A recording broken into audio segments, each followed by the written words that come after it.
Welcome everyone to lecture 15 of service law, and today's focus is on quota rota rule. So as we discussed in the earlier class that quota rota rule is one of the factors that play an important role in determination of seniority.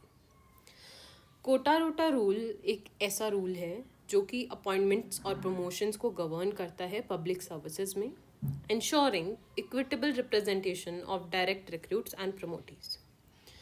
So, as we discussed earlier, there is generally a conflict that arises between the promotees and the direct recruits. उस case में generally Kota rota rule को use किया जाता है. सबसे पहले हम इस रूल को समझते हैं. सो this quota rule and there is this rota rule, and combined there is quota rota rule. Quota rule is based on quota system. For example, if I have to get 50 new recruits, I take 10 through promotions and 40 through direct recruits. तो यहाँ पे जो ये मैंने Kota fix कर दिया है कि मैं 10 दैट इज़ 1:4 की रेशो में अपॉइंटमेंट करूँगी from promotions and from direct recruitment process. तो ये है कोटा रूल. रोटा rule is like a rotation. For example, if I take 4 direct recruits, after that I'll take a promoted officer, then 4 direct recruits, then a promoted person. Now, based on the vacancies, let's say there were 11 vacancies. So, here the rota rule will be used, and first we'll take 4 from direct recruitment, 1 from promotions, then direct, then promotions, and this 1 left will be taken from the direct recruitment. So that is how the quota rota system it helps in appointment processes in public services. Let's see the key concepts of these systems here. So quota system, it allocates specific percentage of positions to direct recruits and promotees as prescribed in the service rules. So service rules के basis पे कुछ ratio में divide कर दिया जाता है कि हम पर्टिकुलर रेशो लेंगे डायरेक्ट रिक्रूटमेंट से, कुछ लेंगे हम प्रमोशंस के थ्रू. फॉर एग्जाम्पल, अगर हमने 50-50 कोटा कर दिया है तो आधी जो है वो डायरेक्ट रिक्रूटमेंट से होंगी और आधी होंगी प्रमोशन के थ्रू वैकेंसीज फील्ड. देन रोटा सिस्टम में positions are assigned alternatively or in a predetermined sequence to direct recruits and promotees. Like in the example, 4 were taken from direct, then 1, then 4, and then 1. Ensures proportional representation. इसकी वजह से एक proportional representation जो है वो होता है दोनों तरफ से. तो ये दोनों ही कॉन्सेप्ट्स कब यूज़ होते हैं? जब डिफरेंट सोर्सेस से अपॉइंटमेंट किया जाए. ठीक है. Then the combined Kota rota rule, दोनों ही कोटा सिस्टम रोटा सिस्टम को कंबाइन करके कोटा से हम लिमिट करते हैं नंबर ऑफ पोजीशन दोनों ग्रुप से जो हम लेंगे. रोटा सिस्टम से हम उन्हें अरेंज करते हैं सिक्वेंशली. तो it creates a roster to maintain transparency and balance in promotions and appointments. तो एक बैलेंस आता है, एक ट्रांसपेरेंसी, एक अकाउंटेबिलिटी रहती है.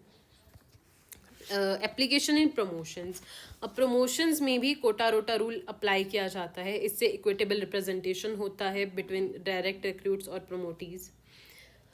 Seniority determination as we studied in the earlier lecture, उसमें भी quota rota rule is an important factor to determine the seniority.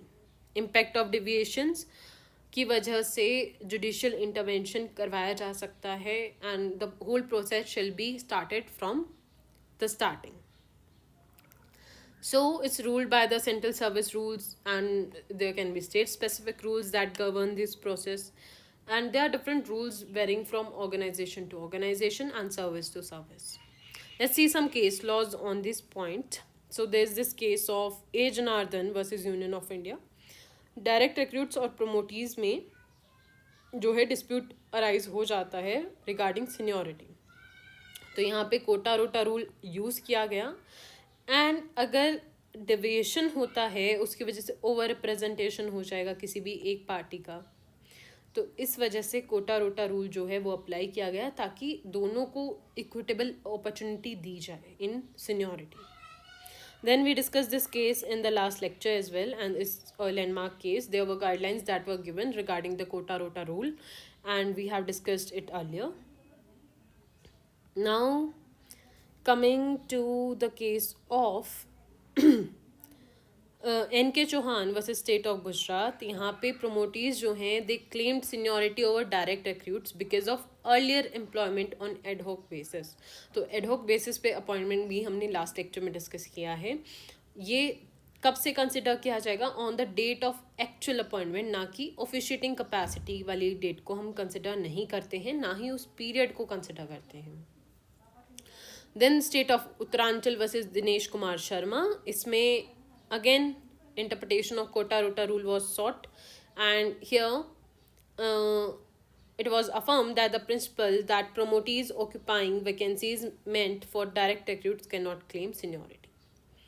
So जो भी कोटा रोटा रूल होगा, जितना भी कोटा सिस्टम है, जितना भी इन रोटेशन वो होगा, that is the final one and it cannot be changed, otherwise it will be arbitrary to both the sides. Union of India versus Vipin Chandra Hiralal Shah, इधर again direct recruits and promotees के बीच में कोटा रोटा सिस्टम क्यों फॉलो किया गया ताकि सीनियरिटी में डिस्प्यूट ना हो.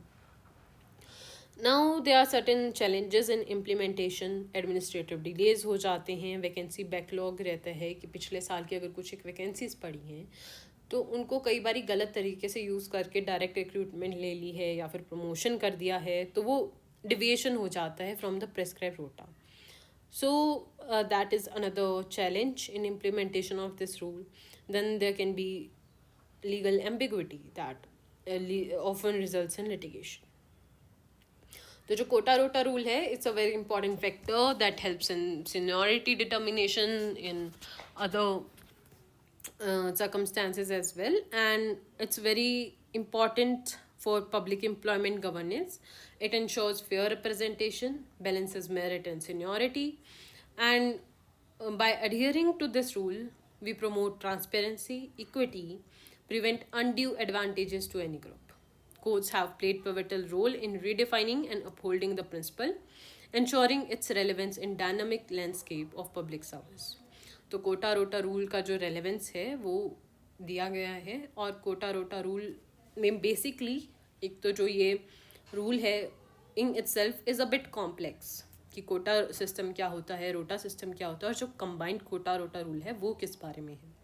Then we studied about its application कि प्रमोशन में किस तरह से इक्विटेबल रिप्रेजेंटेशन इंश्योर करता है, सीनियरिटी डिटर्मिनेशन में हेल्प करता है, plus its non adherence it can lead to deviation कि किस ग्रुप को ज़्यादा प्रेफरेंस दी गई है, उसमें वो इशू आ जाता है. Then we discuss certain case laws and there are certain challenges in its implementation that we have covered. So thank you so much for watching this video. Please like, share and comment. Thank you so much.